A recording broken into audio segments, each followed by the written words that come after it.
Okay, welcome back. And in this video about the Apprentice S15E, I'm going to talk about a better receiver. Okay, the receiver in the airplane is good. It has the S or safe mode technology in it, but what it cannot do is any telemetry. Now, telemetry is the ability for the airplane to talk to your radio and give it information about the airplane itself. Most importantly, for this kind of airplane, you want to know what the battery is doing. Now, you can get other sensors like a GPS sensor or an RPM sensor. There's all kinds of other sensors you can put in telemetry, but I'm going to focus on the battery sensor and why it's so important. First off, time is not a good indication of the life left in the battery. I have flown this thing for 24 minutes, and when I got down, I had to check the battery, make sure it was still good, and it was perfectly fine. It was about 11.0, so it was about half done. But I was being very gentle with it, flying at less than 50% power, and it flew a long time. But time is not good enough for me. I want to know what the voltage is at all times, because if you're playing around with the airplane, you're doing loops and acrobatics and other kinds of things which this thing will do, you really don't know where the battery is in terms of voltage remaining, and you don't want to ruin a $40 battery. So I recommend to put a new receiver in it without removing the old receiver. I'll show you how I'm going to do that. So the receiver I'm going to recommend is this one. It's relatively new from Horizon Hobby. It's the AR6600T. T is for telemetry. It's a 6-channel telemetry built-in receiver. Whereas in the past they had a telemetry module separate from the receiver. This is not their first where it's been built in. There's my battery done. Because they have a 7 and I think an 8-channel receiver with a built-in telemetry. But the 6-channel at this price of $65 is a really good deal, and I think it's going to be the standard for a lot of people building their own airplanes. In this particular case, what do you have to do? Well, what I've done here is I have pulled out the elevator and the rudder leads from the servos and labeled them elevator and rudder. Okay, and then I put small extensions in each of the channels. Okay, and I've also labeled the ESC throttle wire from the speed controller. So I've got a small extension in each of the channels that we need. So one for elevator, one for rudder, one for ailerons. The aileron is still the same Y connector, okay, and one for throttle. So that when I take one of these and put a bunch of extensions in it, it looks like this, okay? So first off, this receiver has a satellite antenna. That's good because it makes sure that it's a long range capability. You can fly in a large field, and if you get a little further away, this is still going to be working just fine. And so I've done the same thing with this receiver, which is I have extensions. I have 2 longer extensions because I'm going to split the aileron. Instead of on a Y connector, it's going to be on a 2 separate channels in the receiver. Now we can do that because we'll no longer have safe technology. We'll no longer have the beginner, intermediate, advanced, or panic, and that's okay. So I'll demonstrate how this works in a minute. So on the side here, you have places to plug in your sensors. So the sensor I'm going to use is one. First off, it looks like this. I bought it from Horizon Hobby, and I'll explain a small problem with it in a minute. But it's a EC3 to EC3, female to male. And because I like to use the Dean's connectors, I have removed that long extension that I had before, and I'm going to put the, this is a small EC3 to Dean's connector. So it's EC3 female to Dean's male connector. So I'm going to put that in one end of it. Okay. So now I can plug this into the airplane, into the wire lead coming from the speed controller, ESC. And this is the sensor wire, which is just a black and red wire. And the problem with it is, when they sold these were made for the telemetry module, the separate telemetry module, and it comes with a 3-pin connector with 2 wires in it.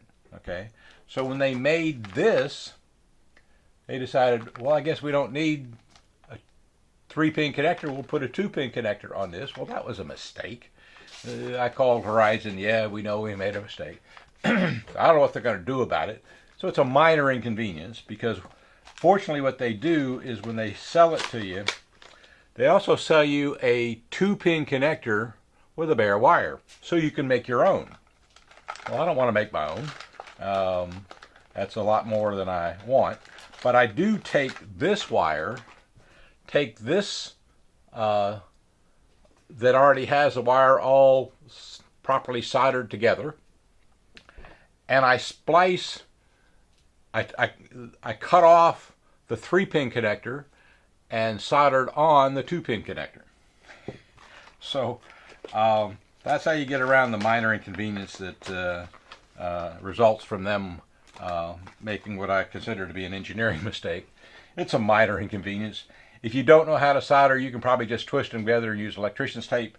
I've been soldering circuit boards for a long time, and so I use, I solder the wires together, then put 2 separate shrink wrap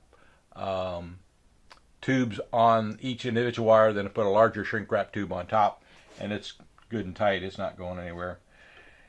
So that's how you make a connector out of one. Now, you can certainly make one of these by taking some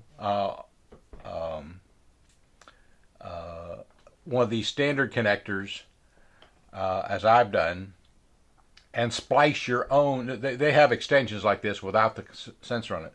You can splice your connector onto this and not have to cut it in the middle. I have a few of these, so I'm just going to use it this way. So let me turn the airplane over here,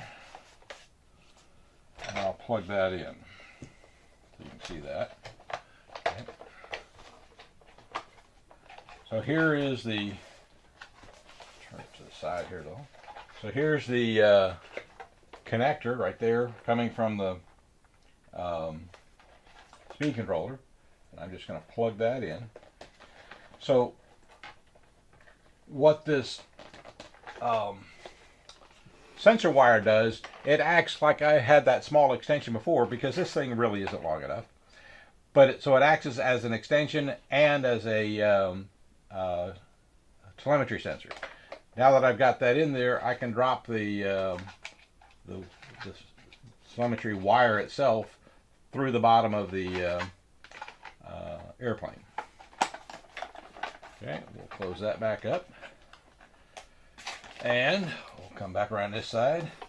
And there's my sensor wire. So now what do I do? So first off, I'm going to, this receiver does not, it comes with the remote satellite antenna and the wire, but they're just not plugged in. There's a simple connection, you can plug that in. So on here,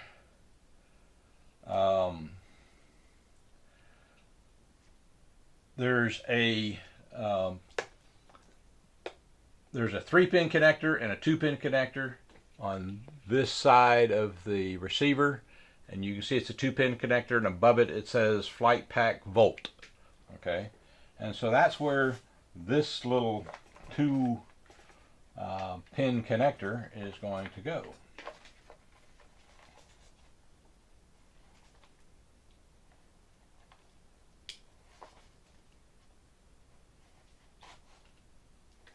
Got to make sure you get it properly oriented. It is. And push that all the way in. Now your lead that's going to supply the voltage of the flight battery, you know, it starts out at 12.6, and the radio will read it out to you as to what the voltage is as you fly. So now I need to connect all of these wires to the wires in the airplane. So I'm going to start with the throttle. So I'll find the throttle one on here, which should be the first one. Okay, so that says throttle, that says throttle, so I'm going to connect those two together. Okay. Now, the aileron is in 2 channels. And I'll show you how I'm going to program this onto my DX18 radio. You could use the DX6, but I'm going to reserve the DX6 for flying it in safe mode.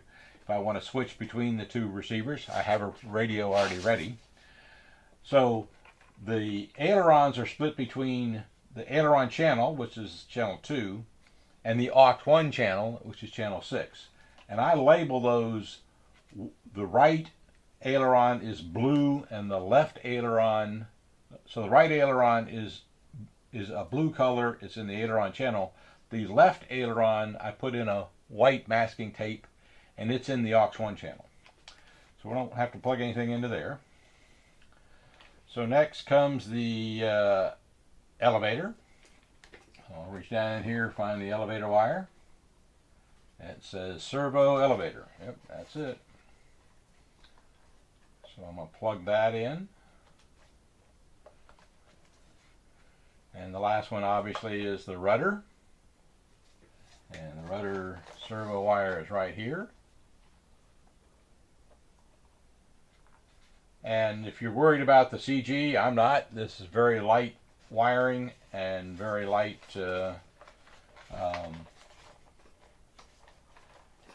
receiver. So I'm not worried at all about the receiver. Now, the only thing you might have is a bit of a bird's nest in here of wiring, but that's not going to go anywhere. Now, so what I am going to do is I'm going to put some Velcro on the back of this. I'm going to put some Velcro on the back of that. I'm going to put some Velcro on the sides here so that the receiver won't be moving around. It'll be attached to Velcro to the side of the airplane. So I'll be back in just a minute and get that Velcro. Okay, I'm back, and I got my Velcro that I buy from Walmart. It's a long strip of 3/4 inch wide by 15-foot long roll of Velcro. I use Velcro a lot when I build airplanes. And so there's obviously the hook side and the loop side. I put the hook side in the airplane, and I put the loop side on the receiver and the satellite antenna. I also make the hook side a little bigger, one that it gives more surface area of the glue so it sticks tighter in case you ever need to pull it off. Once you put these in here, you shouldn't need to pull them off. So now I'm going to look and see exactly where I'm going to put this receiver. And I think I'm going to put it right here on this side. And so if I put it right there like that, okay, those wires face forward, that'll be good. These antennas will face to the rear, that'll be good.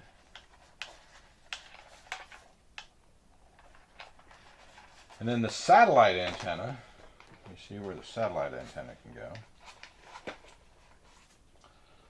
That satellite antenna, you don't want it just hanging out. So I think I'll fix the satellite antenna on the far side. The satellite antenna wire is long enough for this wire right here, okay, is long enough to reach across. And you want the satellite antenna wire to be the satellite antennas to be oriented opposite to what the receiver's antennas are. So the receiver's antenna are going this way. So I want the satellite antenna to be going up and down like that. So that's how I'm going to do it. I'm going to put the satellite loop side of the Velcro on the satellite antenna. Okay. And then I'll put some, I call it fuzzy side. I'll put a fuzzy side Velcro on the bottom of the receiver. Okay. I think I'll put the receiver in first. Get that over there. And so I'm going to take this larger piece of hook side and decide about where I want it, right about there. It's not an exact science.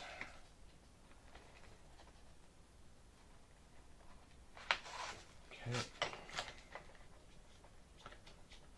All right. And so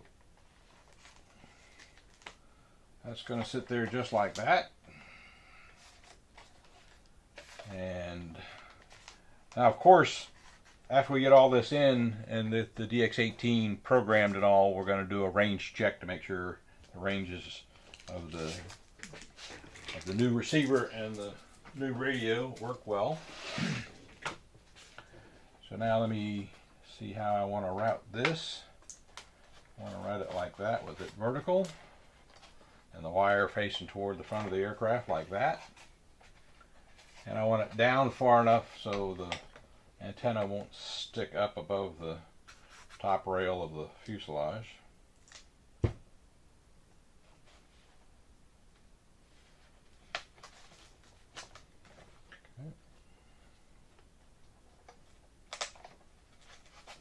Good. Okay, so that's everything in place. I just tuck all the wires down like that, and you can see where it is. There's the satellite. There's the satellite up here, the new receiver there. Last thing to do is to pull out the two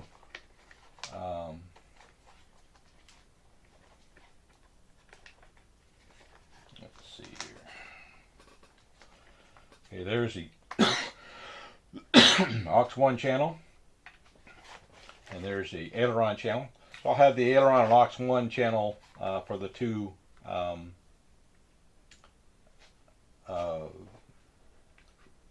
servos in the wing to be able to hook those in nice and easy. Now, if you want, I may not, I haven't decided yet. You can probably get a zip tie to make sure that none of that moves. And then you can just cut the zip tie if you want to ever switch it over. But since these two are out, I might actually put a zip tie in there so they all stay in place. Okay, so that's how you mount a new receiver without taking out the old one, and with the ability to, by the way, I use both, these are 6-inch long extensions and the others are 3 or 4-inch long extensions, I forget, probably 4-inch long. And now, in the next video, I'll tell you more about telemetry, why I like it, how it works, as I program the DX18 radio for telemetry and for this aircraft. And we'll actually bind the receiver to the radio in that video. Okay, thank you for watching. Stay tuned for the next video.